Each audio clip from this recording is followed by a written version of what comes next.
The existence of a work of art necessitates the existence of an artist. Yes, it is an undeniable fact that a painting does not and cannot come out without a painter. Here we have a painting. An artist produced this work of art. It is the object, and its artist is the subject.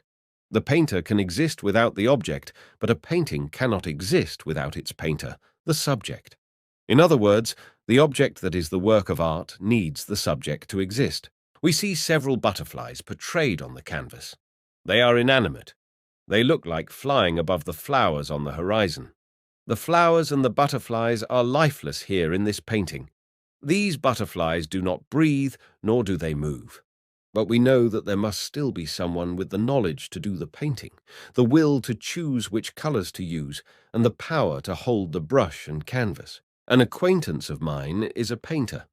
Once he said this to me: "When I draw a butterfly, I usually draw the first wing with great ease, but the second one is always much more difficult than the first wing, because I need to look at the first wing while I am drawing the second one to have harmony, symmetry, and order on both wings.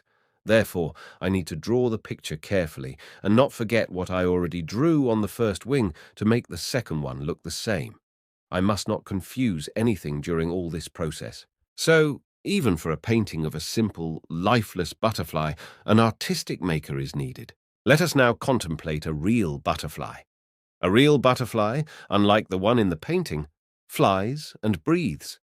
It has a respiratory system. Its wings move. It is alive. It has a circulatory system, a system that pumps blood for its wings to be able to flutter continuously. It has, moreover, a digestive system, along with many other systems and organs similar to the previously mentioned ones. All of these are needed for that living butterfly to be able to move, find its sustenance, and continue with its life. Additionally, the one who makes the butterfly must also be the one who knows and creates all the environment in which the butterfly lives. It is linked to its environment so that it can survive and live in that system and environment.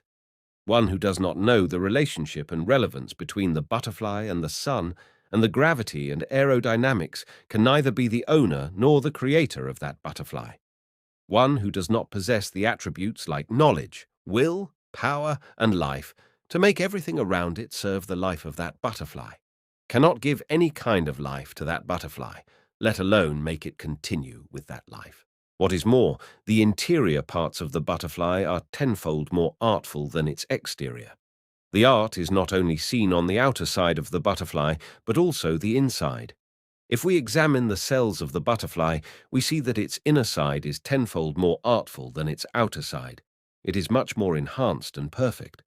What's happening inside that butterfly cannot be just some mere accidental occurrences happening by themselves, enabling such a delicate, intricate, and fragile being to have a perfect system which meets all its needs. Shouldn't we then ask this challenging question to ourselves now? If a simple painting of a butterfly requires a painter, and if it cannot come into existence without it, then how come could it be possible for a living butterfly to come into existence without a maker? How is it possible for a real butterfly, which is a wonderful piece of art, to come into existence by means of sheer coincidence? How can it be the result of accidental or random factors? How could mindless, deaf, blind, ignorant, natural causes create something like that? Is it possible at all? What kind of a sensible and smart person would accept this absolutely irrational claim? None is the answer. Not one person with the least bit of reasoning can accept such an idiotic idea. On top of that, for a living being to be able to come into existence, there has to be a life-giving creator who is by himself alive. Otherwise, that being without that attribute, life, he cannot give life to others. The maker of an artful masterpiece needs to have the attribute of conscience and the characteristics and qualities of being able to make such an artful masterpiece. The ignorant, lifeless, unintelligent causes that cannot see, hear, or feel cannot possibly yield any meaningful results with their actions and create these masterworks of art. In conclusion, each created being is like a painting and an unparalleled work of art. Just as each painting has a painter, so too is there a divine artist and a master who has created and continues to create all of what we see, hear, smell, taste, touch, or know about. And He is Allah, our ever-merciful Lord and Almighty Creator.